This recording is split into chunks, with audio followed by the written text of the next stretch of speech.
I love like a good, I'm such a sucker for like a good like buddy cop thing. That dynamic between partners is so, I have a lot of cops in my family, and I just think there's something so special. And we've all grown up watching these like great cop shows and cop movies, and there's such a loyalty that I really love playing with that. And it's just somebody who knows you so well, and you can poke each other's buttons. And I always think it's an amazing device for a story and a great thing for comedy.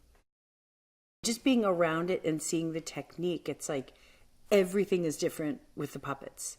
It's like getting up out of a chair and taking 2 steps towards a desk. I'm like, so the puppeteer does it. And they're like, they do, but then it's a transfer of puppets. It's a different puppet. We have to take out the floor, which I was like, what? What do you mean the floors come up? And they're like, we build everything, every single set is built up on, what are these, like 5-foot risers? Like the whole floor is up 5 feet. And depending on wherever the puppet is moving, they take out the floors in these little huge squares. I said little, and I was like, I'm not the one lifting them. They're pretty big squares. And the puppeteers, it's like their optimum way of working is standing with the puppet above them. So taking 2-3 steps, sometimes it's like, it's a different rig, it's a dolly system. No, and then every time I think I know what it is, like, so we're going to take the squares out. They're like, no, this one's a dolly. I'm like, right, this one's a dolly. And then the next time I'm like, so this one's a dolly. They're like, no, we got to take the squares out. And this is a totally different puppet. Like I think once I guessed it right, and it was I was just kind of taking a stab at it. Everybody in that puppet workshop, I mean, they're mad, crazy scientists and artists. They can make these puppets. I mean, I literally wrote something where Sandra, it was already really funny that she was like above me in this plane, and like, I don't see her because she's like a spider. And I was like, oh, what if she fell down and like her legs wrapped around me? And everyone's like, well, it's a puppet, so her legs aren't real. I'm always like, right. But could she do that? And then there's Tom, who I call the wizard, who suddenly is like, I think I can get the legs to wrap around you. I was like, oh my God. Which then makes me go crazy, because then you just want to think of crazy things for puppets to do. And they did. They built this whole other version of Sandra that like falls down, and her legs in real time snap around me.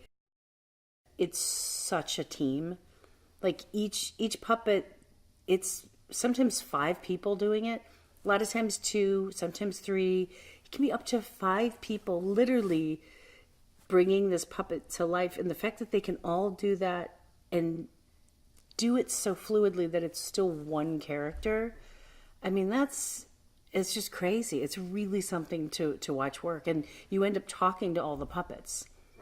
And then you have to remind yourself, like, I'm talking to a puppet. Like, the camera's not rolling, and I'm just chatting away to a wolf puppet. Like, I've had, like, full conversations, and I was like, I'm sorry. I'm not looking at the puppeteer. I was, like, busy talking to the wolf. Bill Beretta is so good. I mean, he's so good at what he does. He's so good with, I mean, he's a master puppeteer, obviously, but he's such a good actor. And like Phil's broken my heart. I've been furious at Phil. He makes me laugh. I mean, it's all of Bill's heart goes into Phil. Like he really, he knows who he's playing. And it's been like one of my favorite like acting partners. And Bill's just amazing. He also plays Bulldog. I mean, he can do anything, but it's how Bill Beretta grounds them, and like he's crazy funny, so he could like we improvise all the time, and he really makes me laugh. He really knows that character's heart. The first time I met Bill Beretta, I mean, he was great, and he put on Phil, and I just kept thinking, I don't know where I'm gonna look. I don't know where my eye line's gonna be. Like, do I look at? They're like, oh, you won't look at Bill. I'm like, I think I'm gonna look at Bill. Like, I'm gonna look at the person standing there holding a puppet, and they're like, you won't.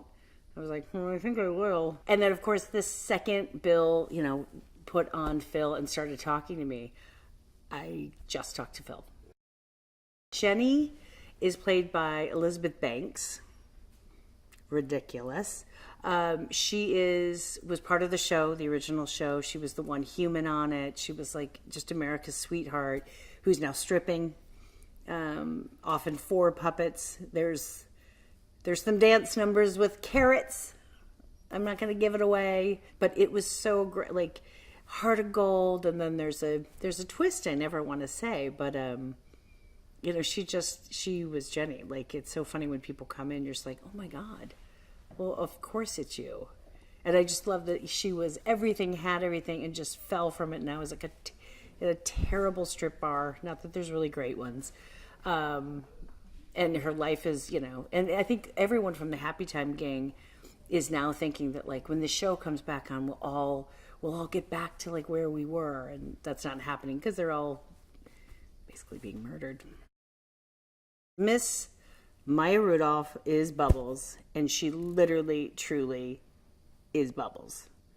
Like, I feel like she didn't play Bubbles. I was like, oh my God, Maya is Bubbles.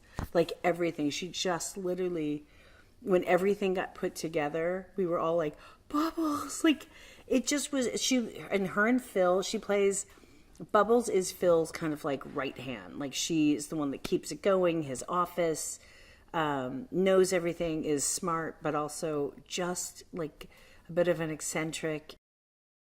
She's so remarkable. I don't even have the adjectives to describe Maya. So funny, and all of that goodness. She's also one of the kindest, nicest people I've ever met.